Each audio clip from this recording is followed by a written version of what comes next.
அஸ்ஸலாமு அலைக்கும் வரஹ்மத்துல்லாஹி வபரகாத்துஹு. போன வீடியோல எல்லாம் தெரியுமா தெரியுமான்னு கேட்ட உடனே மார்க்கத்தை பத்தி இவருக்கு எல்லாமே தெரியுமோ அப்படின்னு நினைச்சிடாதீங்க. இன்ஷா அல்லாஹ் நானும் கொஞ்சம் கொஞ்சமா கத்துக்கிறேன், நீங்களும் கத்துக்கோங்க. ஏன் இந்த பதிவு போட்டோன்னா, ஒரு ஈதுல் ஃபித்ருடைய தொழுகை நடக்கக்கூடிய ஒரு வீடியோ ஒன்று சமீபத்துல பார்த்தேன். அதுல என்னன்னா, ஒரு நபரை மட்டும் மார்க் செஞ்சுட்டு மற்ற நபர்கள் தொழக்கூடிய விஷயங்களை காமிச்சாங்க. அந்த ஒரு நபரை தவிர மற்ற யாரும் சரியா தொழல. சரி, நம்மளுக்கு நெருடலா இருந்தது, அதை எப்படி தொழணுன்றத சில பேர்கிட்ட கத்துக்கிட்டு மறுநாள் நான் போய், நம்ம இந்தியால மறுநாள் இல்லையா, அது அப்ராட் வீடியோ, நான் தொழுதேன். எங்க பள்ளியிலயும் அதே நிலை தான். எங்க தக்பீர் கட்டணுமோ அங்க கட்டாம, எங்க கையை உயர்த்தி கீழே விடணுமோ அங்க விடாம, மாத்தி மாத்தி சில விடயங்கள் நடந்தது. தொழுகை முடிந்த உடனே அந்த டாபிக் வந்தது, இப்படி செஞ்சா குற்றமா, அதெல்லாம் கேட்டுட்டு ஒரு நார்மல் கான்வர்சேஷன் மாதிரி எல்லாரும் கடந்து செஞ்சுட்டாங்க. ஆனா எனக்கு என்னவோ ஒரு சிறிய நெருடல் இருந்துட்டே இருந்தது. ஒரு ஒரு எக்ஸாம் எழுதுறோம்.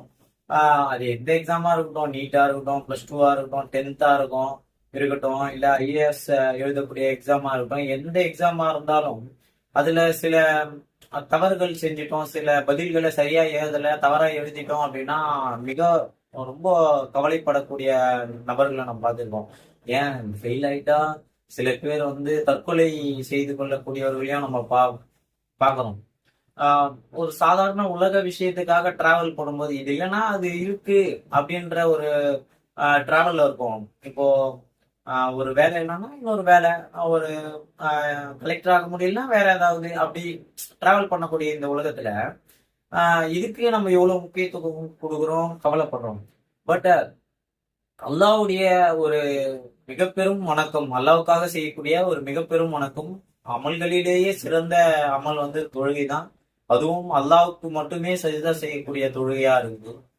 ஃபர்லு, வாஜிபு, சுன்னத்து, நஃபில் அதெல்லாம் தாண்டி தொழுகைனா அது அல்லாவுக்கு மட்டும்தான். சஜிதா செய்யறது வந்து நம்ம அல்லாவுக்கு மட்டும்தான். அப்பேற்பட்ட தொழுகையில நம்ம தவறு செஞ்சுட்டு அத இலகுவா நம்ம கடந்து செல்றோம். அது எப்படி இந்த சமுதாயம் வந்து உருவாகுதுன்னு எனக்கு புரியல. இன்ஷால்லா நான் ஏன் இந்த பதிவை போடுறேன்னா, வரக்கூடிய ஈதுல் அல்ஹாவிலாவது அத சரியான முறையில அவங்க தொழணும் அப்படின்ற ஒரு நல்ல நோக்கத்துக்காக தான் போடுறேன்.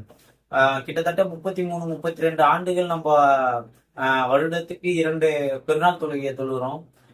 எல்லாமே தவறாதான் தொழுது இருக்கோம், இல்ல ஏதாவது ஒரு நாள் சரியா தொழுது இருக்கலாம் மேபி. அப்படின்னும் போது ஒரு அல்லாவுக்கு செய்யக்கூடிய ஒரு தொழுகையில இவ்வளவு பிழைகளை வச்சுக்கின்னு நம்ம வந்து அல்லாஹ் கருணையாளன், விசாலமானவன், அல்லாஹ் மிக அன்பாளன் என்று நம்மளே ஏமாத்திக்கிறோமோ அப்படின்றதுதான் எனக்கு தோணுது. ஏன்னா ஒரு மனிதன் தவறு செய்யறான் அப்படின்னா அதை சரிப்படுத்திக்கணும்.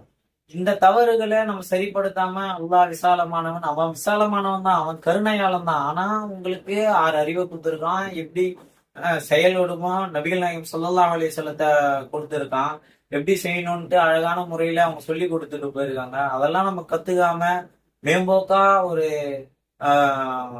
கடந்து செல்றது என்பது வந்து மிகப்பெரிய தவறாக நான் நினைக்கிறேன். இன்ஷா அல்லாஹ் நமக்கு அல்லாஹ் தாலா சரியான முறையில சரியான நேரத்துல சரியான அமல்களை செய்யக்கூடிய பாக்கியத்தை வல்ல ரஹ்மான் தருவானாக. இந்த வீடியோ பிடிச்சிருந்தா இன்ஷா அல்லாஹ் லைக் பண்ணுங்க, சப்ஸ்கிரைப் பண்ணுங்க, ஷேர் பண்ணுங்க. அல்ஹம்துலில்லாஹ். அஸ்ஸலாமு அலைக்கும்.